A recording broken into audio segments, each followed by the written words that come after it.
আমার একটা রেকর্ড আছে, আমি চলচ্চিত্রের সব হিরোদের সঙ্গেই অভিনয় করেছি, যেমন মান্না একলা না, প্রথমে আমার হিরো ছিল আরমান খান।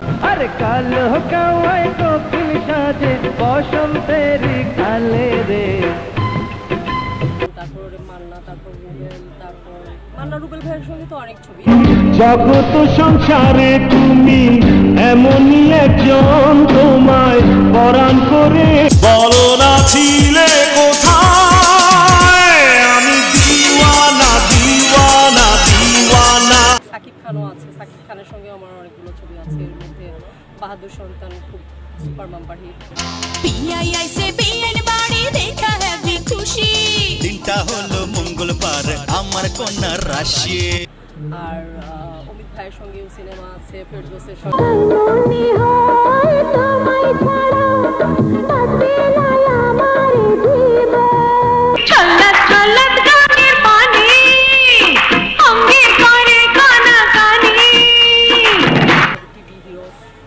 চলচ্চিত্র মাহফুজ সবার সঙ্গে ছবি আছে।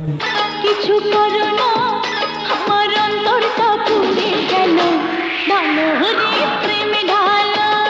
দীর্ঘদিন মানে আমি পড়াশোনার জন্য চলে গিয়েছিলাম, প্রথমে চলে গেলাম লন্ডনে, তারপরে সেখান থেকে আবার মানে আমেরিকাতেও কিছুদিন থাকলাম, যে কারণে আমেরিকাতে থাকা হলো আমি টেকনিক্যাল কিছু কাজ শিখলাম, ডাইরেকশন, ক্যামেরা, এডিটিং, এগুলো স্টাডি করলাম আর কি। তো তারপরে আমি এসে মাইটিভিতে জয়েন করি, সেখানে 4 বছর ধরে 5 বছর ধরে আছি, এখনও আছি। এছাড়া অন্যান্য চ্যানেলে কাজ করি, ক্যামেরার পেছনেই বেশি করতাম। তো এখন করছি, এখন আমার মানে আমার সবচেয়ে প্রিয় মানুষ যিনি, আমার হাজব্যান্ড আমাকে মানে উৎসাহ দিচ্ছে যে আমি কেন কাজ করছি, তো এই জন্যই আমার কাজ করা, আমার মানে অভিনয়ে ফিরে আসা, এডিকশানে আগামীতে আসার ইচ্ছা আছে। তবে কিছুদিন একটু অভিনয় করতে চাই, মানে একটু না কিছু মানে এক্সেপশন মানে আনকমন কিছু ছবি, গল্প আমার কাছেও আছে, অন্যান্য কিছু আমার যারা উইলসের ডাইরেক্টররা আমাকে অফার করেছে। তো এই সিনেমাগুলো করার পরে আমি আমার নিজের প্রোডাকশন থেকে আগের যে 3টা ছবি আমি মানে শুরু করেছিলাম, কাজলা দিদি, মেঘবালিকা, হৃদয়ে সুখের দোলা, যেগুলোর কিছু কিছু কাজ হয়ে আছে, মানে 30-50% কাজ হয়ে আছে, সেই সিনেমাগুলোর কাজ শেষ করে আমি মানে সিনেমা হলে রিলিজ দেবো। ওই 3টা ছবি আমার ডাইরেকশনেই, তো আমি ডাইরেকশন আগে থেকেই শুরু করেছি, তারপর তখন থেকে অফ করলাম যে আমি একটু শিখে নিই, কারণ চতুর্দিকে বিভিন্ন আর্টিস্ট অনেক সময় অনেক টেকনিক্যাল প্রবলেম হয়ে যায় নিজে না বুঝলে। আমাদের চলচ্চিত্রটা কিন্তু এখন চলচ্চিত্রের বড় পর্দাটা টুকরো টুকরো হয়ে সবার হাতে, ঠিক আছে? এখন বিভিন্ন আমরা একটা বড় পর্দার দিকে বা একটা টিভির দিকেই তাকিয়ে থাকতাম, এখন আমরা সবার হাতে হাতে বিভিন্ন চ্যানেল দেখতে পাচ্ছি। তো এইসব চ্যানেল থেকে যারা যে হিরোরা বা যে আর্টিস্টরা উঠে আসবে তাদের সঙ্গেও তো আমাদের অভিনয় করতে হবে, না হলে 2টা চ্যানেল একসাথে মিক্স হবে। মান্না ভাই তো মান্না ভাই ওপারে আছে, ওনার আত্মার মাগফিরাত কামনা করি, উনি যেন জান্নাতবাসী হন। আমি তখন অনেক ছোট, মান্না ভাইয়ের সঙ্গে আমাকে তখন মানাতো না বলে আমাকে অনেক প্রপস করে শুটিং করানো হয়েছে। তো তেজি সিনেমায় আমি আমার ছোটবেলার পার্টটা আমিই করেছিলাম।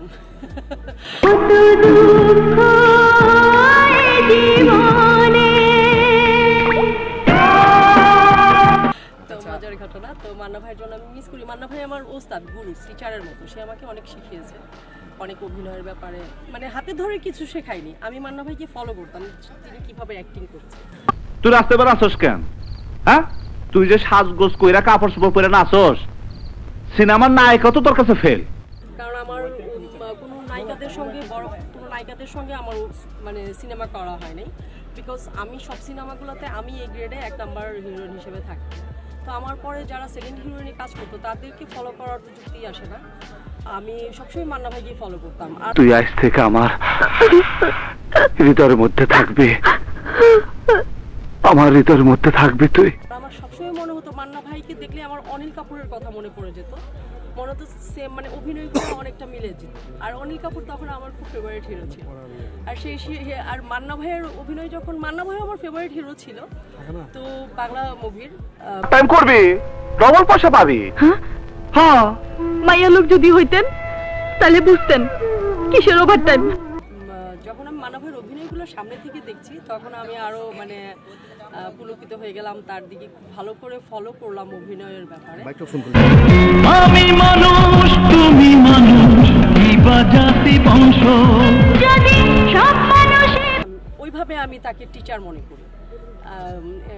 সামনাসামনি আমি কখনো তাকে টিচার ডাকিনি, কিন্তু আমি মনে মনে তাকে আমি টিচার হিসেবে সম্মান করি। তার কাছ থেকে আমি অনেক কিছু জেনে নিয়েছি।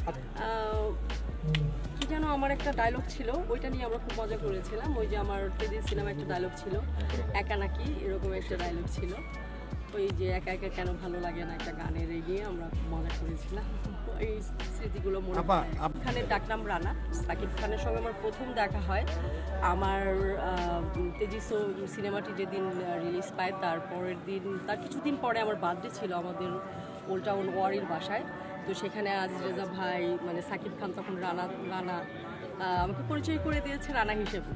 তো তখন সাকিব খানের সঙ্গে আমরা লুডো খেলেছি, মানে আড্ডা মেরেছি, এই তো মজার দিনগুলা। আর তারপরে আর দেখা হয়নি, ওই একদিনই দেখা হয়েছে। তারপরে দেখা হলো কোথায়, আমি একটা সিনেমায় হিরোর সংকটে পড়ছি। আমাদের মেবি শরীফুদ্দিন খান ভাই, এনায়েত করিম ভাই, হ্যাঁ, এনায়েত করিম ভাইয়ের সিনেমায় একজন হিরো নিয়ে এসে ভুগছে। হঠাৎ করে আমাকে বললো সাকিব খানকে নিচ্ছে। হ্যাঁ, খুব ভালো তো। জিনিয়া রে জিনিয়া কেমনে থাকিস ভুলিয়া তোরে আমি না পাইলে যাব। আর সাকিব খান তো দেখতে অনেক সুন্দর। আর আগামীতে, আমি তখনই বলেছিলাম আগামীতে সাকিব খান অনেক দূরে এগিয়ে আসবে। তো আজকে সেই কথাটা প্রমাণ হয়ে গেছে যে ওই সময়টা সাকিবও তারকা ছিল, সাকিবও তখন মানে তারকা হচ্ছে আর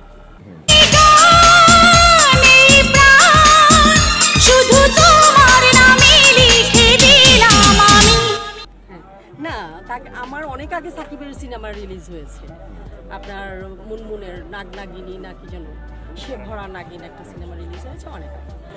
আমার মনে রায়না, তুমি আমার প্রেমের ময়না, তুমি আমার গানের গীত। তো তখন সাকিব ছোট ছোট মানে প্যারালাল ক্যারেক্টার, ছোট ক্যারেক্টার না, সরি, প্যারালাল ক্যারেক্টারগুলো করতো। তখন অনেক হিরোদের একটা হিড়িক ছিল না, আর তখন তো এত মাধ্যম ছিল না, গণমাধ্যম এত মিডিয়া ছিল না, তখন একটা বড় পর্দাই ছিল, তখন কম্পিটিশনটা অনেক বেশি ছিল। তখন যদি এরকম হতো তাহলে সাকিব আরও অনেক আগেই এগিয়ে আসতো, এটা আমি মনে করি। কারণ ইয়াং ছিল তখন, আর দেখতেও সুন্দর ছিল, হ্যান্ডসাম ছিল।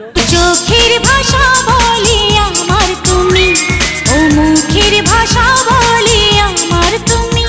চিত্রনায়িকা একা। আমি এখন 6টি ছবির রানিং কাজ করছি, 2টি ছবির শুটিং কমপ্লিট, এখন ডাবিং এনাদার কাজ বাকি আছে, আর 4টি ছবির কাজ চলছে। তো সেই সুবাদে আপনাদের সবাইকে বলতে চাই, আপনারা সবাই সিনেমা হলে আসবেন, সিনেমা দেখবেন, এটাই আমি মানে আমরা শিল্পীরা আপনাদের কাছ থেকে আশা করব। আর আপনারা সবাই ভালো থাকবেন, সুস্থ থাকবেন, আর আমাদের জন্য সবার জন্য দোয়া রাখবেন, দোয়া করবেন। Thank you very much.